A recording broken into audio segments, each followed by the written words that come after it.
ขอบคุณประเทศไทย แล้วก็ขอบคุณเจ้านายคันพรบ่คิดบ่ตัดสินใจมาประเทศไทยในมื้อนั้นชีวิตพรก็คือสิบ่เปลี่ยนแปลงในมื้อนี้พรต้องขอบอกขอบใจหลายๆแล้วก็ขอบคุณเจ้านายดีๆที่เฮ็ดให้ชีวิตเราเปลี่ยนแบบว่าเอิ้นว่าหยังจากฝ่ามือเป็นหลังมือเลยหั้นนะอันนี้เว้า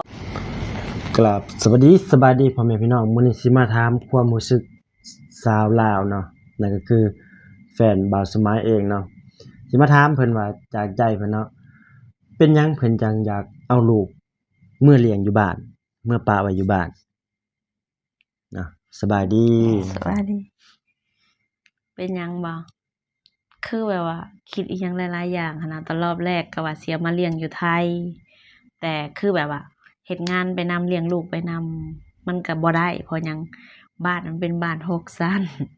เขาเป็นบ้านชั้นเดียวยังว่าเลี้ยงได้จังซี่นะอันนี้บ้าน6ชั้นสิย่างขึ้นย่างลงมันก็แบบว่าถามว่าเจ้านายเพิ่นก็ให้เลี้ยงได้ให้เลี้ยงอยู่ไทยนี่แต่เพิ่นก็บอกว่าให้เลี้ยงอยู่ไทยเพิ่นสิอันนั้นให้นี่ให้หมดทุกอย่างคือเจ้านายคนไทยบอกเองแม่นเพิ่นบ่ให้เอามือแล้วเป็นหยังคืออยากเอามือซะก็คือแบบว่าตอนนี้ลูกยังน้อยอยู่ก็สิแบบว่าเอามือให้อีแม่เลี้ยงก่อนสักแบบว่า2ปีจังซี่นะพอเว้าได้แล้วเสียก็เอากลับมาอ๋อเพิ่นให้เอากลับมาคือเก่าแม่นคือแบบว่าเพิ่นก็บ่อยากให้เอามือเลยแหละคือแบบเพิ่นอยากให้เลี้ยงอยู่พี่ให้เรียนอยู่พี่เพิ่นก็สิสนับสนุนจังซี่นะคือเพิ่นนี่บ่อยากให้เมื่อเรียนอยู่บ้านเพราะว่าเรียนอยู่ไทยดีกว่าหรือว่าเรียนดีกว่าอยู่ลาวเพิ่นว่าจังซี่เนาะพี่น้องนี่คือความคิดของเจ้านายเนาะเจ้านายคนไทยเนาะเพิ่นอยากให้ลูกหลานของบ่าวสมายนี่ลูกบ่าวสมายนี่เรียนอยู่ประเทศไทยว่าดีกว่าเรียนอยู่ประเทศลาวเนาะแต่มีหลายๆคนถามว่าบ่คิดฮอดบ่คิดฮอด คิดฮอดนี่จนใจสิขาดบางเทื่อก็แบบว่าเบิ่งรูปลูกก็ให้เพราะว่าลูกอยู่ในท้องตั้งแต่1เดือนจนคลอดแล้วเฮาเลี้ยงอีก3เดือนจังซี่นะความผูกพันมันก็สิหลายถามว่าคิดฮอดลูกบ่คิดฮอ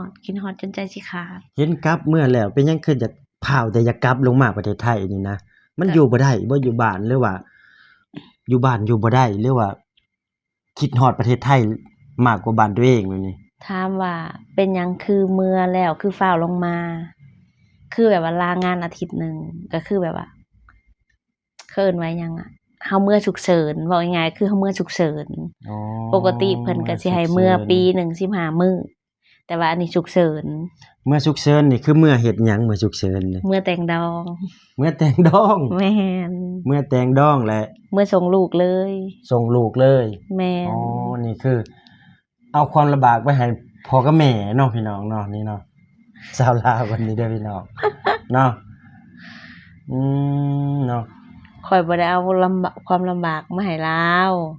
ข้อยมาหาเงินเพื่ออนาคตของลูกข้อยก็ฝากให้เพิ่นเลี้ยงก่อนเนาะเดี๋ยว2ปีแล้วข้อยสิมาเลี้ยงเองให้เพิ่นเลี้ยงแต่ยังน้อยแม่นใหญ่แล้วสิเอามาแม่นเพราะว่าสบายแล้วได้ใหญ่แล้วเนาะบ่ได้สบายก็ยังคุยรู้เรื่องว่าคันสมมุติแม่กวาดบ้านถูบ้านก็ให้ลูกอยู่ตรงนี้ให้ลินของลินอยู่ในนี้แม่สิกวาดบ้านถูบ้านคือปี2ปีนี่เพิ่นยังให้เอาลงมาแม่นบ่ซุมื้อนี้เฮ็ดงานเพิ่นก็ยังให้เอาลงมาเลยเอาตุๆลงมานะชื่อน้องอิหยังนะเจ้านายตั้งชื่อให้น้องตุน้องตุน้องตุแต่อยู่ในอันใบแจ้งเกิดเด็กชายธนกรเกิดอยู่โรงพยาบาลอิหยังล่ะวชิระพี่น้องเนาะชื่อเล่นน้องตุลาชื่อเล่นชื่อน้องตุลาเนาะพี่น้องเนาะนามสกุลเพชรสมภูจ้านามสกุลแม่เด้อพี่น้องเด้อนามสกุลทั้งแม่เนาะพี่น้องนี่แหละความภาคภูมิใจอยากกลับเมื่อบ้านและรีบกลับลงมาเพราะเฮ็ดหยังอยากมาหาเงินให้ลูกแค่นี้อยากมาหาเงินให้ลูกเก็บเงินให้ลูกเกิดมาสิบ่ได้ลำบากพ่อแม่ลำบากสุดๆแล้วเพราะฉะนั้นลูกเกิดมานี่ถามว่าลำบากบ่ให้ลำบากอยู่แต่ก็อยากให้แบบว่าให้คอยซัปพอร์ตลูกสินะมีแบบว่าคอยซัปพอร์ตลูก แบบว่า บ่ให้เป็นคือเฮา บ่ให้เป็นคือลูกคนอื่นแบบนี้แม่นบ่ บ่ให้เป็นคือเฮาคือแบบว่าเฮานี่คือแม่น่ะอยากกินมาม่ายังบ่มีเงินซื้อเพราะฉะนั้นลูกก็ต้องให้ดีกว่าแม่เพราะว่าเฮาเป็นแม่เด้จ้ะ แม่เคยอยู่จุดๆนั้นมาแล้ว ม่นแม้แต่จักรยานก็บ่มี เลยบ่อยากให้ลูกไปยืนอยู่จุดนั้น แม่น อ๋อนี่แหละเนาะความหมายของสาวลาวเนาะแล้วมีหยังอยากเล่าในประสบการณ์กับบ่อยากให้ลูกไปอยู่จุดๆนั้น ก็คือแบบว่าประสบการณ์ของเฮาคือเฮาผ่านมาแล้วก็คือแบบว่าไปโรงเรียนก็ย่างอยากกินมาม่าก็บ่ได้กินหมู่เพิ่นกินอิหยังก็เบิ่งปากหมู่ อ๋อ หมู่เพิ่นได้เสื้องามๆก็บ่มีบ่มีคือหมู่หมู่ใส่ทรงงามๆก็บ่มีจังซี่นะ บัดซุมื้อนี้เด้อซะ โอ้ยซุมื้อนี้เว้าตรงๆเด้อเสื้อผ้าเผาข่อยก็ตายก็ไหม้เสื้อผ้านี่เผาข่อยไหม้เสื้อผ้านี่คือความเจ็บใจคือแบบว่าตกแต่น้อยๆนะเสื้อผ้าก็บ่มีใส่สิ้นก็บ่มีเกิบก็ผู้ใดเคยฮู้เกิบคีบอันนั้นราคา9,000 กีบนะกว่าสิได้อันนั้นก็ต้องใส่เบ็ดปลาเบ็ดกบได้ อ๋อ เพราะฉะนั้นลูกข่อยก็ต้องแบบว่าบ่อยากให้ลำบากคือแม่จังซี่นะคือเฮาเฮ็ดที่เฮาลงมาเฮากลับบ้านแล้วเฮาฟ้าวลงมานี่เพราะหยังเพราะว่าเฮามาหาเงินเฮ็ดงาน เก็บเงินไว้ให้ลูกประเทศไทย เพราะประเทศไทยแบบว่าเฮ็ดให้ชีวิตเฮาเปลี่ยนเฮ็ดให้ชีวิตเฮามีอยู่มีกิน ได้ ทุกสิ่งทุกอย่างเพราะประเทศไทย เจ้านายก็ดี เจ้านายซ้ำแม่คนที่สองเอาเว้าไปเว้ามาพรแม่พรพรยังบ่ได้อยู่ซ้ำเจ้านายเด้เจ้านายนี่พรอยู่กับเพิ่นหลายปีขนาดเพราะหยังถึงว่าจังซั่นพรอยู่กับแม่พรก็ตอนพรท้องเนาะแล้วก็เกิดมาอายุ12 ปีพรก็มาอยู่ประเทศไทยแล้ว ตอนนี้อายุพรก็32จะ33 ปีแล้วลองคิดเบิ่งว่าพรมาอยู่ประเทศไทยตั้งแต่อายุ12ปัจจุบันนี้อายุจะ33บ่จักปี20แล้วกว่าปีเนาะพี่น้องว่าพรอยู่กับพ่อกับแม่น่ะหลายบ่แล้วอยู่กับเจ้านายนี่หลายบ่แต่สำหรับพรว่าอยู่กับเจ้านายนี่หลายกว่าก็คืออยากขอบคุณ ขอบคุณประเทศไทยแล้วก็ขอบคุณเจ้านายคันพรบ่คิดบ่ตัดสินใจมาประเทศไทยในมื้อนั้นชีวิตพรก็คือสิบ่เปลี่ยนแปลงในมื้อนี้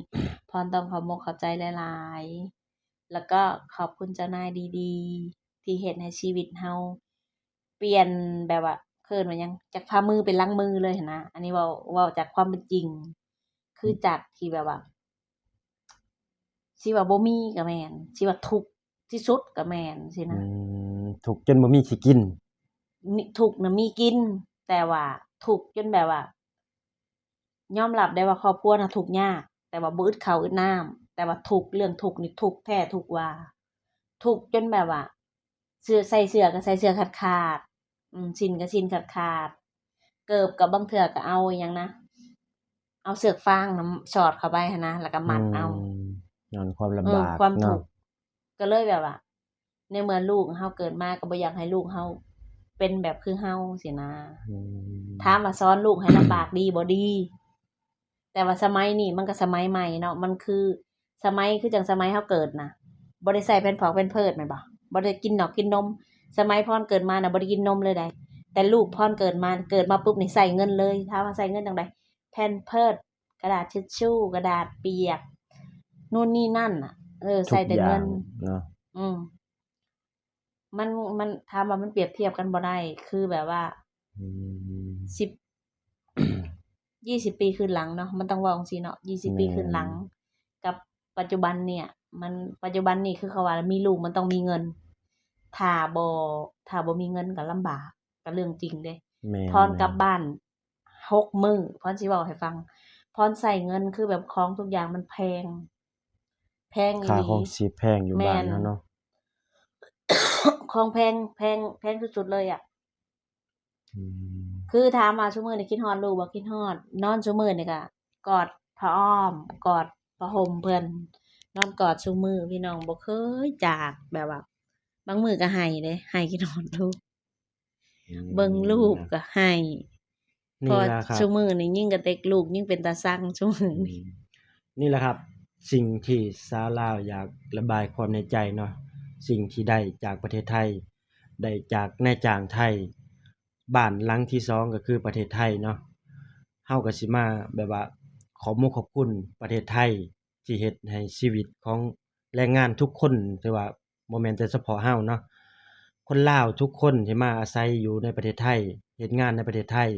เป็นแรงงานเป็นขายแรงงาน ผู้ใดสิว่าขี้ข้าก็ว่าผู้ใดอยากว่าแนวใดก็สร้างเนาะเฮาเก็บเอาคำนั้นมาเฮ็ดงานแลกเงินเนาะพี่น้อง นี่แหละครับสิ่งที่เฮาอยากมาขอบคุณประเทศไทยเนาะก็ขอมุกขอบคุณประเทศไทยที่ให้โอกาสดีๆกับพวกเฮาเนาะแล้วก็หลายๆสิ่งหลายๆอย่างเนาะมอบให้แล้วก็ได้เห็นหลายๆสิ่งหลายๆอย่างสิ่งที่เฮาบ่เคยเห็นสิ่งที่เฮาบ่เคยได้ก็ได้จากประเทศไทยเนาะพี่น้องเนาะ คลิปนี้ก็บ่าวสมายก็สิได้จบคลิปไปเพียงส่ำนี้เนาะพี่น้องฝากพี่น้องกดไลค์กดแชร์และกดติดตามเป็นกำลังใจให้บ่าวสมายหน่อยเด้อครับขอกราบคำว่า